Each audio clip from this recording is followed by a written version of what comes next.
بسم اللہ الرحمن الرحیم۔ السلام علیکم۔ لیٹس ڈو نیچر میں آپ سب کو خوش آمدید۔ ناظرین، میرے چینل کا نام تو لیٹس ڈو نیچر ہے، لیکن میرے چینل کی تھیم ہے زندگی کا سفر۔ تو ناظرین، زندگی کے اس سفر کے حوالے سے میں اپنے چینل پہ بہت کچھ پیش کر چکی ہوں، جس میں آپ سب ہمیشہ میرے ساتھ رہے۔ آج بھی زندگی کے سفر میں ایک قدم مزید میرے ساتھ بڑھائیے اور دلوں کو ڈھارس اور ہمت دینے والی کچھ باتیں کر لیتے ہیں۔ آنسو کے ساتھ مسکراہٹ بھی ہے، تکلیف کے ساتھ خوشی بھی ہے، آزمائش میں انعام بھی ہے، بلا کے ساتھ عطیہ بھی ہے۔ یہ اللہ کی سنت اور اس کا قاعدہ ہے۔ دوسروں کی شخصیت اختیار کرنا، اپنے آپ کو لوگوں کی نقل میں ضائع کر دینا خودکشی ہے اور اپنی شخصیت کی پہچان کو مٹا ڈالنا ہے۔ زندگی ایسی فرصت ہے جسے کھونے کے بعد ہی ہم پہچان پاتے ہیں۔ عافیت صحت مندوں کے سر پر ایک تاج ہے جسے مریض ہی دیکھ سکتے ہیں۔ سب سے اچھے دن وہ ہیں جو تمہاری بردباری اور علم میں اضافہ کریں، تمہیں کسی گناہ سے روکیں، تمہیں سمجھ اور حوصلہ دیں۔ تمہاری روزی تمہیں زیادہ جانتی ہے، تم اسے نہیں جانتے۔ وہ سایہ کی طرح ادھر ادھر تمہارے ساتھ دوڑتی ہے۔ تم ہرگز نہیں مرو گے جب تک کہ قسمت میں لکھی روزی نہ پالو۔ تمہارا بہتر مال وہ ہے جو تمہیں نفع پہنچائے، اور اچھا علم وہ ہے جو تمہارا مقام بلند کرے۔ بہترین مکان وہ ہے جس میں تمہارے لیے وسعت ہو۔ اپنی نیکیاں یاد کر کے خوش رہو، گناہوں سے توبہ کر کے اپنے دل کو راحت دو، گردنوں کو اپنے احسانات کا اسیر بنا لو۔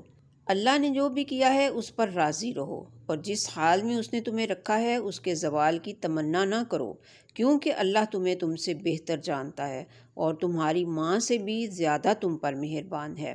کوئی تمہیں اذیت دے تو تقدیر کو یاد کرو، درگزر کو ترجیح دو، بردباری کو اپناؤ۔ یہ یاد رکھو کہ صبر کا ثواب ملے گا، اور یہ کہ وہ ظالم ہے، تم مظلوم ہو۔ مظلوم کی دعا سنی جاتی ہے، لہذا تم اس سے زیادہ خوش قسمت ہو۔ جو تقدیر میں لکھا ہے وہ ہو کر رہے گا۔ موت کا آنا لازمی ہے۔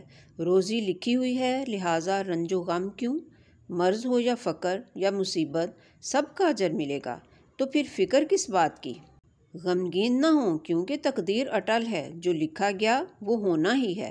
قلم سوکھ چکا ہے، صحیفے لپیٹے جا چکے، اجر ضرور ملے گا اور گناہ معاف ہوں گے۔ جتنا تمہارا حوصلہ، صبر اور ہمت ہوگی، ویسی ہی تاریخ لکھی جائے گی۔ بڑا رتبہ یوں ہی نہیں مل جاتا، استحقاق پر ملتا ہے، قربانی سے حاصل کیا جاتا ہے۔ ذرا سوچو، جس کا رب بگڑی بناتا ہے، مغفرت کرتا ہے، عیب کی پردہ پوشی کرتا ہے، روزی دیتا ہے، دیکھتا اور سنتا ہے، اور جس کے ہاتھ میں سب معاملات ہیں، بھلا وہ کیسے غمگین ہو سکتا ہے؟ وہ ارحم الراحمین ہے، شفا دیتا ہے، معافی دیتا ہے، منتخب کرتا ہے، حفاظت کرتا ہے، پردہ پوشی کرتا ہے، مغفرت فرماتا ہے، اور حلیم و کریم ہے۔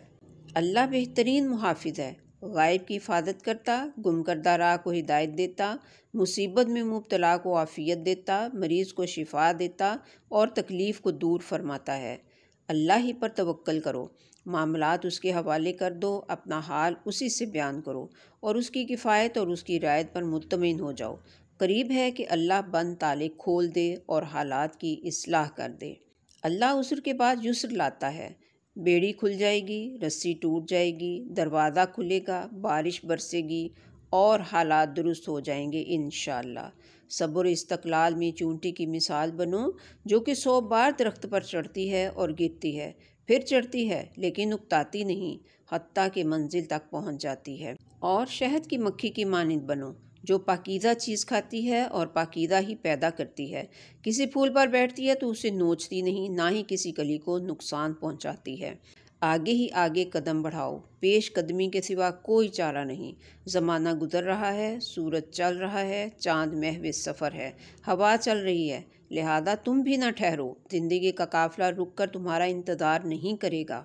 اور تیز چلو، بلندی کی طرف چھلانگ لگاؤ۔ نصرت و کامیابی کوئی سونے کے تھال میں سجا کر پیش نہیں کی جائے گی، بلکہ اس کے لیے آنسو، خون، رت جگہ، تھکان، بھوک اور مشقت، سبھی کچھ برداشت کرنا پڑے گا۔ مشکلات سے خوف نہ کھاؤ، کیونکہ ایک شیر اونٹوں کے بہت بڑے ریوڑ کے سامنے بغیر ڈرے اکیلا ہی جاتا ہے۔ کاموں کی زیادتی سے نہ گھبراؤ، کیونکہ ایک معمولی بیل کتنا بھاری سامان ڈھوتا ہے لیکن آہوازاری نہیں کرتا۔ اپنے نشانہ سے بیزار نہ ہو، کیونکہ ایک چیتا آگ کے اندر بھی اپنے شکار پر جھپٹ پڑتا ہے۔ یہ نہ سمجھو کہ بیماریاں تمہیں مقصد تک پہنچنے سے روک دیں گی، کیونکہ بہت سے اندھے، بہرے، لنگڑے اور فالج زدہ لوگوں نے بلند مقام پایا۔ معاملہ ہمت کا ہے، جسم کا نہیں۔ یہ مت سمجھو کہ زندگی کسی کے لیے مکمل ہو چکی ہے، یعنی ہر نعمت سے نوازا گیا ہے، بلکہ یہ دیکھو کہ کسی کے پاس گھر ہے، کار نہیں، کسی کے پاس بیوی ہے لیکن روزگار نہیں، کسی کو کھانے کی خواہش ہے تو کھانا نہیں، اور کسی کے پاس کھانے کی فراوانی ہے لیکن اسے کھانے سے منع کر دیا گیا ہے۔ پرندے کو روزی گھونسلے میں نہیں مل جاتی، شیر کی خوراک اچھار میں نہیں پہنچتی، چیونٹی کا کھانا گھر میں نہیں آتا، بلکہ یہ سب غذا کی طلب میں نکلتے ہیں اور محنت کرتے ہیں۔ انہی کی طرح طلب کرو اور محنت کرو، تبھی پاؤ گے۔ نبی اکرم صلی اللہ علیہ وآلہ وسلم پر درود و سلام پڑھنے سے رنج و فکر دور ہوتے ہیں، زخمی دل شفا پاتے ہیں، علوم اور مقدر کے دروازے کھلتے ہیں، لہذا درود و سلام پڑھتے رہا کرو۔